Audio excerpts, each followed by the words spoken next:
everybody? Welcome back to Micahtrontv with part 2 of methamphetamine psychosis. Again, I'm trying to make a recovery-based channel. When I'm telling these stories, I'm just telling them to show how crazy that life on methamphetamine gets. The depths of it, the bottom of the barrel when it comes to meth. Because, you don't want to stay up that long and go crazy unless, you're strung out. But, anyways, I'm kind of in order, from, a timeline viewpoint. Okay, so this all happened, the next one happened, I was actually staying with my parents briefly. I can't remember why I was staying with them briefly, but I do remember that I had stayed up for several days, and like I said in my last video, piles of clothes were people to me. They were, and what was weird about it was almost like I would have a conversation where they would be talking to me, but as soon as I would talk back to them, they would never say anything again. Anyone who's been on the meth fuel psychosis knows that how crazy your shit can get. But at this point in time, I had owed a drug dealer a lot of money, and I'm pretty sure I was laying low at my parents' house because it was the next county over, and nobody knew my real name. Nobody knew where my parents lived at. So but I was still doing dope while I was there. It wasn't allowed, obviously, but long story short, it's probably 2 or 3 o'clock in the morning, and I'm wigging, like I'm very paranoid. I'm thinking that these people are coming to get me, and I'm in my parents' basement, which is the room that I grew up in, and in my mind, a Mexican gang was down there, with a motorcycle in a basement with a small door. There's no way a motorcycle could have gotten in there in logic.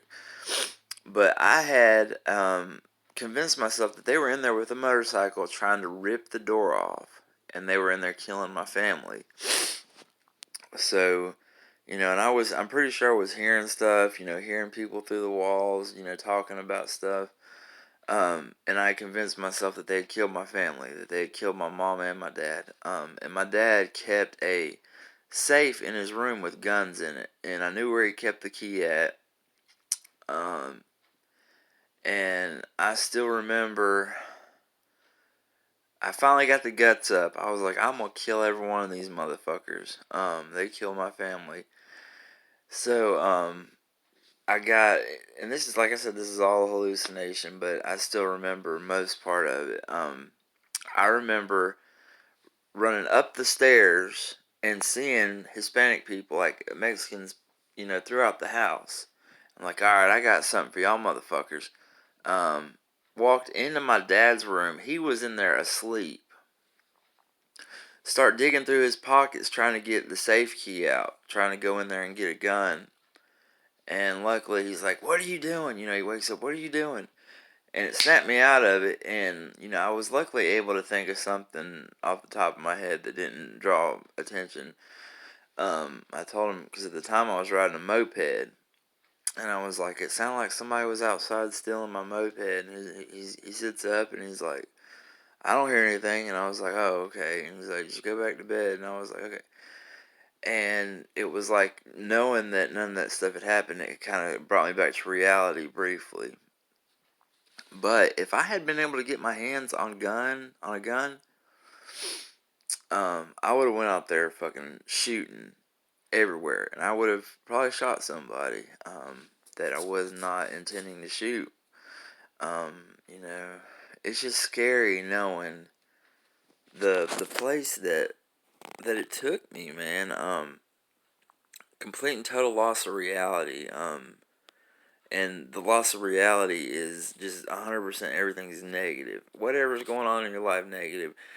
It's, you hear people say don't do acid when you're having a bad day. And that's just what it's like on meth psychosis. For me anyways.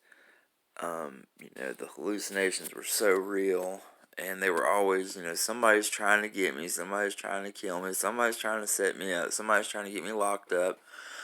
It was always something negative, but yeah, I continued to want to go there. I mean, when I wasn't crazy high, I would be like, damn, I want to get so far out there that I start seeing people and talking to people that aren't there. But then when I'm there, I don't realize that I'm doing it, and it's just, I think it's real. Um, it's hard to explain if you've never been there, but it's not anywhere that you want to be. Meth is a very powerful drug, and it's the high of it is very addictive. I'm not here to glorify it, but it's very easy to get addicted to it off of a couple times using it. You start out just wanting to stay up all night, and then gradually over time, it's going to become you're wanting to stay up all the time, and you don't ever want to come down. So you start committing crimes to get the drugs, because you can't hold a job when you've been up for so long. You can hold a job for a little while, but once it becomes such a problem, you can't hold a job anymore, and it just, you resort to illegal activities, whether it's selling drugs or robbing people, stealing shit. It's. I'm just glad that part of my life is behind me. And just great. One thing that if I could tell anyone with any amount of clean time, be grateful for what you have. Even whenever I was in a homeless shelter, I was grateful to have a roof over my head and I wasn't behind the fucking walls. Um, you know, that's a story for another day. But gratitude is really and not becoming complacent. Gratitude and just realizing, remember where you came from, and never forgetting that pain of the last day of actively using. So anyways, that is Meth Psychosis 2. If you like these videos, man, please hit that like and subscribe button. Really appreciate it. But until next time, y'all, Micahtrontv over and out.